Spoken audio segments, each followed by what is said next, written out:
Yes? Okay. Number one, I'm sorry for coming in on you guys too early. Well, I didn't want to say anything. No, that's fine. It's totally fine. See, I didn't realize that. I thought the line was for waiting to get your autograph or something. I didn't. Yeah, that's not until Yeah. 6. So I hope some of you are still here and we can talk about other stuff. Yeah. At 6. And also, last year you told us a story that involved something about a Hello Kitty tattoo. Oh wow, that story's followed me because I'm doing it. And what happened? See, I recorded it, but then guess what happened? I dropped my camera, which contained the evidence, and it deleted all the evidence. So. Oh wow. Well, let's see. I guess I can I feel like I've told the story so much that it might. All right.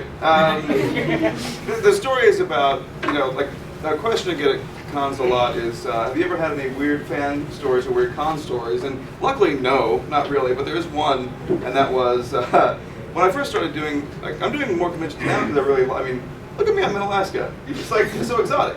But fighting a bear and all that. But before that.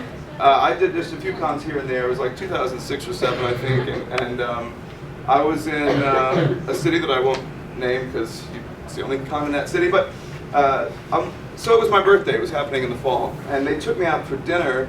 And at the dinner, they surprised me with birthday cake. And on the cake, the icing had, Babbitt and Bloody, all these different characters. It was so cool, and we all ate the cake. So we had about half of the cake left. So they put it in the white box, and I go back to the hotel, and I'm walking with the box to my room where I inevitably want to face plant into the cake and cry and eat as usual. But as I'm walking, this girl walks in front of me, just out of nowhere, and she says, hi.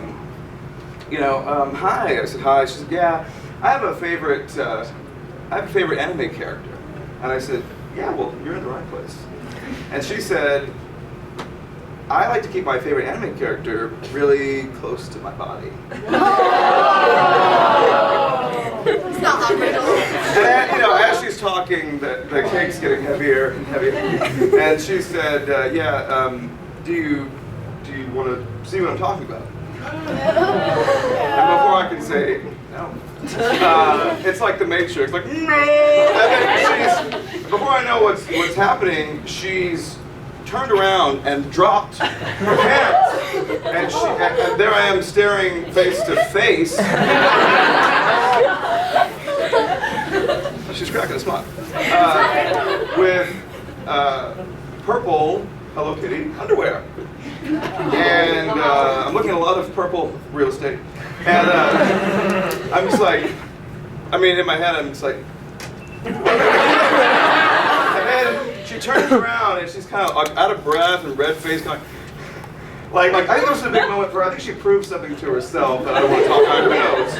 And she said, so what do you think? And I said, I think it's great. And I left. And that was Friday night. Sunday night, or Sunday, it's closing ceremonies. And closing ceremonies, they're always kind of weird because, sometimes the people have had to go home already, sometimes half the guests have already gone. But I was still there, but there was a car waiting outside for me to go to the airport. It was literally running. So I was going, thank you, and then right to the van.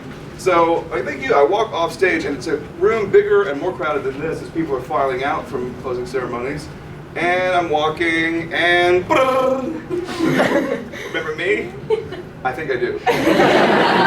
Yeah. Guess what I'm wearing? Could it be that you're wearing, and then slow motion, and boom! Again, this time, for anyone walking, it just looks like, well, whatever. So, these are jeans that are now, I think because the first time the confidence was built up, now the jeans are behind the knees, full on, and I'm staring at, yes, Hello Kitty underwear, this time yellow, not the same color, which I checked for. I thought if it was purple, no. And, then she turns around and she says, so, I said, so, see you next year, and I just run out of there. And I can never see Hello Kitty the same way.